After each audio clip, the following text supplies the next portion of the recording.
The 3rd century BC was a notoriously violent time, filled with titanic clashes and amazing personalities.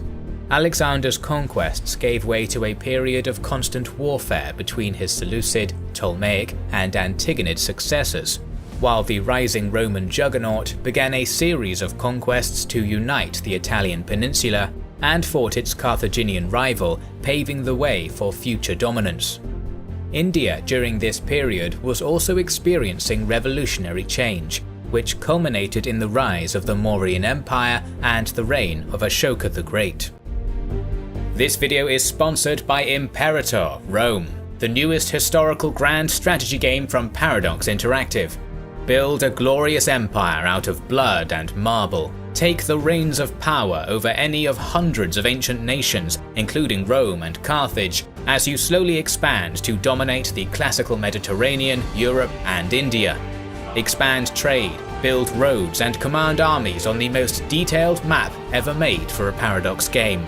But keep an eye on your generals and governors. Some of them will increase their own power and plunge your land into civil war. Enjoy the panoply and majesty of the world of Caesar and Hannibal in Imperator: Rome, coming April 25th. You can support our channel by buying the game via the link in the description. In 326 BC, Alexander the Great crossed the Hindu Kush mountains and entered India for the first time, calling his veteran army to a halt at the Indus River and demanding that 2 rival kings in the region, Omphis and Porus, come to him and submit. Omphis of Taxila surrendered to Alexander, but Porus of Purava resisted and forced Alexander into a climactic battle at the Hydaspes River, which he won nonetheless. Wishing to conquer all India, Alexander marched onward, but his army mutinied at the Hyphasis River and he was forced to withdraw to Babylon. Their refusal to march on was in part due to rumours of a massive Indian kingdom possessing innumerable legions further to the east. This was the Nanda Empire, centred on the Magadha region, which supposedly fielded a colossal force of 250,000 infantry, cavalry, chariots, and war elephants. Though he had retreated, Alexander's conquests had destabilised northern India, a fact which would play a key role in what was to come. Once the historical shroud falls away once again, we see in 320 BC that it was a man named Chandragupta Maurya who stood victorious. This Indian conqueror's origins are not clear, but less favourable Brahmin sources state that he was a Shudra, a peasant or serf, whilst more favourable Buddhist texts designate him as a member of the prestigious Kshatriya or warrior caste. He likely knew about Alexander's stunning conquests and was given a crash course in ancient warfare, tactics and geopolitics, which he would use to conquer his own empire. Having gathered followers, he initially attacked the Nanda Empire's capital, but failed a few times. Then he changed his tactics and conquered the northwestern lands, which had been weakened by Alexander, using his subsequent control of these prosperous regions to cut off supplies to the capital, resulting in the fall of the Nanda dynasty. After establishing his realm, he fought, decisively defeated, and made an alliance with Seleucus, famously gifting him 500 war elephants in exchange for peace and the hand of Seleucus's daughter in marriage. Chandragupta's successor, Bindusara, continued his father's wise domestic and foreign policies, such as his friendship with Seleucus and his religious tolerance. In addition, he thrust south into the Deccan Plateau and expanded the empire. It is the second of Bindusara's 3 sons who is the subject of this video, Ashoka, whose eldest brother was Suzima and whose youngest brother was Tisia. It seemed as though the future Mauryan emperor at this point had no chance of ever inheriting the throne. For one, his mother, Superdrangi, was a commoner, while the crown prince and favourite child, Suzima's mother, was a royal princess. Nevertheless, Indian princes were often sent to govern faraway provinces, and Ashoka was no different. At the age of 18, the young Mauryan royal was sent to the cosmopolitan Silk Road hub of Taxila to quell a revolt, a task he supposedly accomplished quickly. The nature of Taxila as a scholarly and cosmopolitan settlement, where intellectual debates were often had among different faiths, would have improved Ashoka's knowledge of the world, as well as making him more tolerant and sophisticated. His next appointment was at the important city of Ujjaini, capital of Avanti province. The high quality of the governorship that Ashoka provided is shown by the fact that he was entrusted with this station, that of administering a crucial region connecting the capital city and the coast. It was in this new station that Ashoka fell in love with Devi, the daughter of a trader. Interestingly, she was a member of the Sakya clan, the clan of Siddhartha Gautama, the Buddha himself. It is widely thought that she was a Buddhist upon bearing Ashoka his 2 children, their son Mahendra and their daughter Sanghamitra. This relatively peaceful life would come to an end when in 274 BC, Emperor Bindusara passed away. What happened next is the subject of much debate, but it is thought that a brief 4-year civil war occurred between Ashoka and his brothers. By acting decisively and swiftly occupying the capital city, and because he was supported by his father's ministers, Ashoka reigned victorious over his brother and was crowned as emperor in 270 BC, the same year Hannibal Barca was born in Carthage. After he had ascended to the throne, Ashoka continued a policy of expansion and conquest. One of the reasons for this persistent policy of warfare was that in this period all Indian rulers wished to be regarded as the Chakravartin, the king of kings, by their royal rivals. Practical and economic reasons were also important, as taxes were the Mauryan Empire's main source of revenue. The more land a king conquered, the more taxes he gained. However, the more administrative and military expenses would also pile up, leading to an endless cycle of violence. So it was that in the year 262 BC, the massive Mauryan army marched into the kingdom of Kalinga. Their past successes would likely have made them confident of an easy victory, but the king and his army faced a tough, grinding conflict against a doggedly courageous enemy. It is said that Ashoka eventually won the war not because Kalinga surrendered, but because the carnage was so terrible. After the final battle, the victorious monarch stood amongst his dead and dying foes on the battlefield. Most monarchs would have simply rejoiced in the grim victory, but Ashoka in this moment felt horror and remorse. It ended up being the key moment of his life. Supposedly, 150,000 were therefrom captured, 100,000 were slain, and many times that died from famine and disease. More than just being horrified by the direct results of the devastation he had wrought, Ashoka also was acutely aware of the tragedy that struck those left behind, the young sons left without fathers, and poor mothers who had been robbed of their sons, their families and loved ones. The educated and sensitive Ashoka appears to have been made truly aware of the real cost of war, even admitting publicly what no victorious ruler ever had before, that he felt remorse on having conquered Kalinga, declaring that even 100th or 1000th part of those who were slain, died or captured in Kalinga is considered regrettable by the beloved of the gods.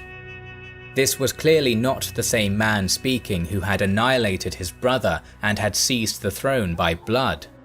Rather, it was a changed man, finally admitting to his mistakes and thinking on the futility and tragedy of war. Henceforth, said the king, he was not going to be provoked into bearing arms again, and also dedicated his life and huge wealth towards building a society where people lived by the rules of virtue and good moral behavior. This abrupt change of heart gradually led Ashoka to the teachings of Siddhartha Gautama, the Buddha, who had preached the same values of peace, non-violence and benevolence 2 centuries earlier. Ashoka had likely known of Buddhism from an early age, as his wife was an adherent of the Buddha's teachings and the faith was popular within certain segments of the population. However, he was the first king in history to convert to this apparently revolutionary religion. Contrary to what popular legends depict, Ashoka did not instantly convert to Buddhism after his change of heart on the field of war, but thoughtfully and practically chose a slow path which would benefit both him and the welfare of his subjects. particular care was taken to remain tolerant of the two other dominant Indian religions, the Hindu Brahmanic faith and Jainism. In one of his major edicts, carved on a rock, he stated that should one blame other religions or overglorify one's own religion, they are instead doing harm to it, an act which should not be done. He began to study under Buddhist monks, and 2 years later was accepted into the Sangha, the Buddhist order. His tutor was a monk named Bhikkhu Upagupta of Mathura, who took the king on a pilgrimage of all the important sites in their shared faith, such as Lumbini, where Siddhartha Gautama had been born, Bodh Gaya, where he had achieved enlightenment, Sarnath, where he had delivered his first lecture, and Kushinagar, where he had died and gained nirvana. At all of these places and more, Ashoka erected pillars and carved rocks with his edicts and royal orders. These proclamations were routinely read out to the illiterate population by the empire's officials, and appeared to be personal messages from Ashoka himself, clearly in his own words. It is also as though the king's voice speaks to us 2,500 years later when we read them today. His change in faith also changed his role as the king. Rather than desiring material gain, which so many kings had in the past, he now sought that his children obtain every kind of welfare, both in this and the next world, and dictated that reporters could come to him with the people's business wherever he might be at whatever time. Despite all of this piety and benevolence, we must always keep in mind that Ashoka was an emperor above all else, not a religious teacher or a philosopher. He had the duty of running an empire, and this was not always a job which led to peaceful outcomes. There was a serious danger that once Ashoka's supposed pacifism had been announced, the provinces would rebel and neighbouring kings would invade, sensing weakness in the Mauryan leadership. However, the emperor, while he had given up on aggressive conquest, would reluctantly but fiercely defend his empire and refused to disband his army. Every rebellion would still be put down brutally, and any foreign invader would be met with devastating military force, a fact which he made clear. To his own subjects, he also remained an almost stern, father-like figure, benevolent and caring, but willing to inflict severe punishment if necessary, though his engravings almost appear to plead with his people not to force him to inflict these penalties. For example, the forest people, or Adivasi, were told that despite Ashoka's remorse, he still had the power and will to punish them for their injustices if necessary. They should, he said, be ashamed of their wrongs, lest they be killed. Overall, historian A.L. Basham stated that while Ashoka could seemingly be a bit naive, he was still indefatigable, strong-willed, and imperious. Ashoka also worked hard to change the attitude of his subjects, not to force Buddhism onto them, but to spread his universally right values. The emperor, who had previously enjoyed pleasure trips of hunting and had wielded a mighty sword, now went on Dhammayatras, or pious pilgrimage tours, during which he visited holy sites and met his subjects. He frequently talked to local people to make sure they were happy, and would hear their compliments or complaints about local officials. In this way, he was the first Indian king to think of the welfare of the poor rather than just using them for tax revenue. As he stated, the finest conquest is the conquest of right and not might. The values he sought to spread were known as Ashoka's Dharma, a complex term which essentially were rules of good behaviour in this particular context.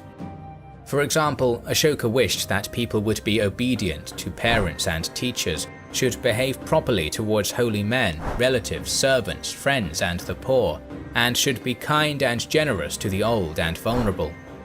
Non-violence towards all living creatures, be they humans, birds, or animals, was practiced.